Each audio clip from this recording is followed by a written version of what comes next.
semuanya, selamat datang di konten sejarah bareng Cindy. Sebelumnya perkenalkan dulu nih, nama aku Cindy Kurnia Fatiha. Aku mahasiswi Universitas Jember Fakultas Keguruan dan Ilmu Pendidikan, program studi Pendidikan Sejarah.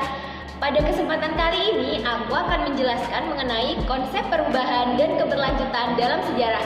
Disimak ya. Sebelum ke materi, aku mau ngingetin dulu nih, siapkan buku catatan kalian agar apa yang aku sampaikan bisa kalian catat dan nantinya akan menjadi ilmu yang bermanfaat. Nah, pada materi kali ini ada 3 pokok bahasan nih. Bahasan yang pertama yaitu mengenai pengertian perubahan, dan bahasan yang kedua mengenai pengertian keberlanjutan, dan yang terakhir adalah contoh dari perubahan dan keberlanjutan. Yuk langsung saja ke materi. Penjelasan yang pertama mengenai pengertian perubahan. Apa sih perubahan itu? Perubahan adalah segala aspek kehidupan yang terus bergerak seiring dengan berjalannya kehidupan masyarakat dan terjadi suatu perubahan.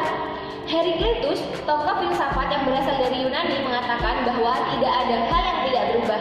Kemudian, Ruslan Abdul Ghani mengatakan bahwa ilmu sejarah dapat diibaratkan sebagai penglihatan pada 3 dimensi, yaitu dimensi masa lalu, masa kini, dan masa depan.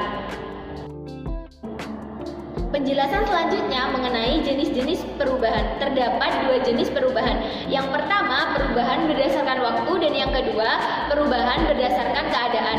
Perubahan berdasarkan waktu maksudnya perubahan dapat berubah secara cepat maupun lambat. Perubahan cepat disebut dengan revolusi dan perubahan lambat disebut dengan evolusi.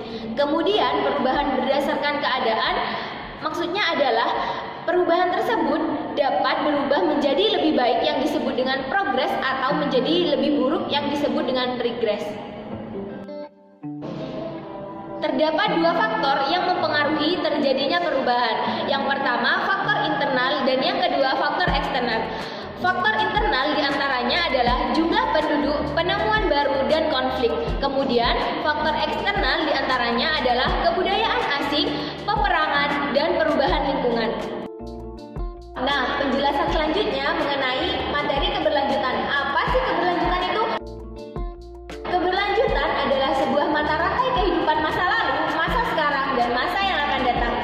Nah, maksudnya setiap peristiwa yang terjadi tidak dapat berdiri sendiri. Peristiwa satu dengan yang lainnya masih memiliki kaitan. Kemudian, Berdem menuliskan, history is a continuity and change, yang memiliki arti sejarah adalah peristiwa yang berkesinambungan dan perubahan. Selanjutnya memasuki pada penjelasan materi contoh-contoh dari perubahan dan keberlanjutan. Yang pertama, contoh perubahan berdasarkan waktu. Perubahan berdasarkan waktu terbagi menjadi 2, yaitu perubahan secara cepat dan secara lambat. Contoh dari perubahan secara cepat adalah pengeboman kota Hiroshima dan Nagasaki yang pada akhirnya membuat Jepang menyerah kepada sekutu. Kemudian perubahan secara lambat contohnya adalah proses rakyat Indonesia melakukan perlawanan-perlawanan untuk mencapai suatu kemerdekaan. Nah, selanjutnya contoh perubahan berdasarkan keadaan. Perubahan berdasarkan keadaan juga terbagi menjadi 2, yaitu perubahan menjadi lebih baik atau yang disebut dengan progres, dan perubahan menjadi lebih buruk yang disebut dengan regres. Contoh dari perubahan yang lebih baik adalah modernisasi yang terjadi di benua Eropa di abad ke-18. Kemudian perubahan yang lebih buruk contohnya adalah krisis ekonomi di Indonesia pada tahun 1998 sampai dengan 1999 yang mengubah ekonomi Indonesia menjadi lebih buruk. Penjelasan selanjutnya mengenai contoh dari keberlanjutan. Salah satu contoh dari keberlanjutan adalah peristiwa korupsi, kolusi, dan nepotisme yang terjadi di Indonesia. Nah, peristiwa yang dikenal dengan istilah KKN ini terjadi pada era reformasi, yang sebelumnya juga pernah terjadi di era Orde Baru dan Orde Lama. Di sini dapat disimpulkan bahwa peristiwa KKN ini menjadi budaya buruk yang terus berkembang dari generasi satu ke generasi lainnya.